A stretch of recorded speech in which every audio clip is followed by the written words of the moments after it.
Hi everyone, welcome to the third video in the series, which is all about how to create a custom theme for your projects. So far what you've seen is that we've got this constant blue color that's coming through, and this is the default theme that is set up by the people at Flutterflow. But obviously if we want to give our app a different look, what we want to be able to do is get different colors, but we want those colors to look really professional. So what we're going to do today is showing you how to set up a theme and then how to get colors and references from other places that will really nicely fit in and give you a really professional look. Okay, so with the design system, if we scroll down the side here and go all the way to the bottom, okay, right down the bottom, you'll see this little palette thing called theme settings. Okay, and what you'll see is that now when we're in here, we have a range of colors that have been set. So these are the colors that are the default colors that you appear when you select a color. So let me show you what I mean. And this is on any widget. So if we go to the button color, for example, and whoops, we go to the design area, and let's say we go to the background color, okay, if we select there, what comes up here is all your theme colors. Okay, so these are the colors you want to use frequently. Okay, so if you change your settings to here, you'll have two colors you really like, then you'll have access to them immediately rather than trying to guess the color value off the screen there. Okay, so this is basically what the theme colors do. It kind of makes the whole process of designing your app look a lot better and make it a lot easier. So basically how you can do it is you can set your colors in exactly the same way as you would with any other widget, in that you can click on here and you can either select a color or put in a reference that you know. Now, the problem with this, with just selecting colors manually, is that you often don't quite, it's difficult to put colors together that just really go together really well.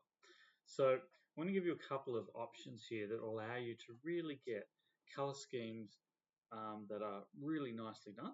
Okay, and the simplest way is simply to go to a website that you like the design of. Okay, so if there's a particular website you love the design, you love the colors that are in there, then you can go to that design and you can actually get the colors. Okay, so we have a look at this one here, which is one that I've used, which is a company called Azoic. They do ads and stuff.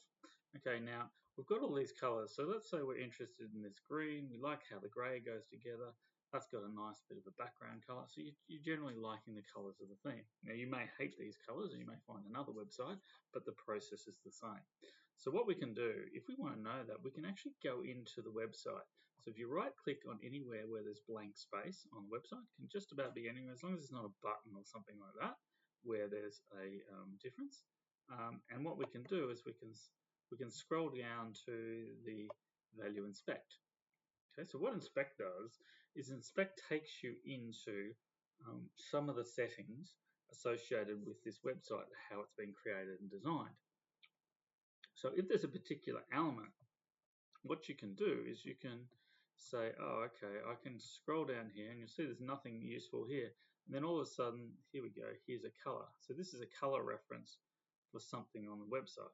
Okay, now that's ideal, but if you actually want to see their full color scheme, in a lot of cases, most websites, particularly ones that are done professionally, will have all of this sort of thing. So you go, oh, beauty, here is our foreground, and this is how you can get color references. And as soon as you get color references, so if I get this one, for example, I can take a copy of it, okay, and I can go back here and I say, well, now I want this one. I can just paste it in, and bang, I've got that color.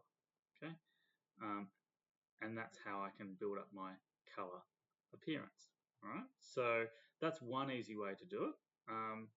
And you can see they've got a lot of colors, so we maybe want to have a quick talk about the importance of these colors and the way that they've been structured. Okay, so we've got our brand colors. Okay, so if you've got a particular look for a brand, let's say you're making an app for a particular company, they'll probably already have defined brand colors that you can use. If not, you can do the process of what we've got here. So for example, for Zoic, their brand color is that green. That's really one of its the driving main colors.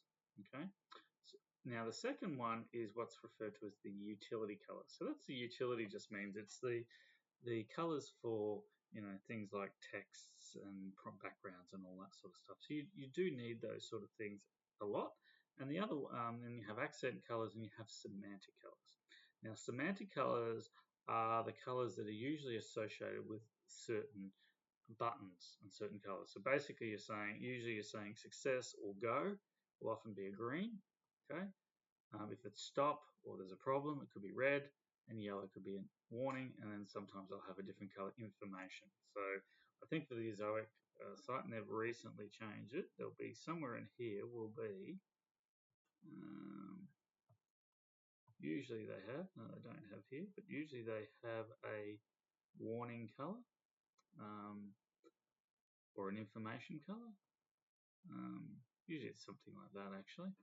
But basically that means that when you're putting these colors together, you've got someone that's actually probably already been done by a professional designer.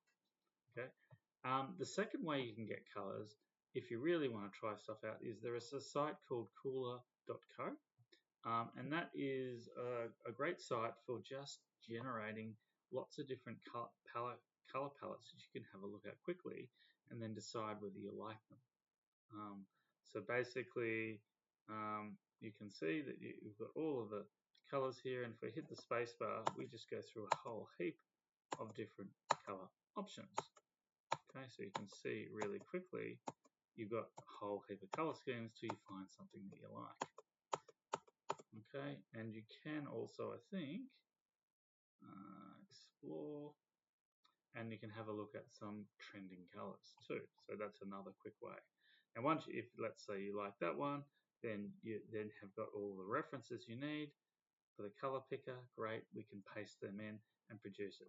Now once you've pasted them in, so this is something you should be doing once you're getting really serious about creating an app, which we're not quite there yet, then basically that would be the first thing that I would do in setting up your project, is to say, okay, I'm going to get those colors.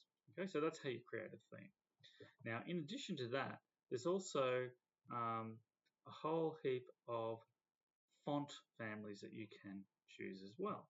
So you can have a look at primary font family, okay, and there's some common ones here that you can choose. Or again, if there's fonts that you go, oh geez, I really like the font here, it's really cool, we can have a bit of a look around. Sometimes it'll be easy to find, sometimes not so easy, and hopefully we can find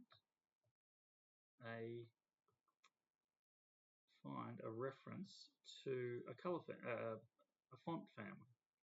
Somewhere it'll be here. Haven't found it yet, but normally there is somewhere.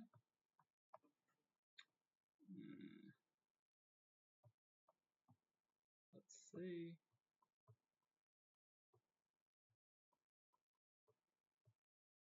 Font family. Okay, so there you go. The font family is Arial. So you could then say, oh, I really like that one. So you can go in here and hopefully you'll find, if we search for Arial, did Arial come up? No, it didn't. Okay. Okay. And but basically that's how you find a whole heap of different ones. And you can also, there's a site called Google Fonts which will also show you some of the ones. But anyway, once you select those, then you can select the settings for what the fonts look like at different weights and all that sort of stuff. Okay, so that's another key thing that you can do. In addition to that, you can also create a whole heap of preset appearances as well. But the main things really for what you're doing is the colors. Okay, so that's basically how you set up themes. Nice and simple, and really useful, particularly when we start to use AI to produce a color. So you can see now that the system has automatically changed all of the colors, which were previously blue, to the color that I put in, which was that themed primary color, which was the green. Alright guys, I hope that was useful. Make sure you're having a good play around with your colors and creating an awesome looking app. We'll see you next time.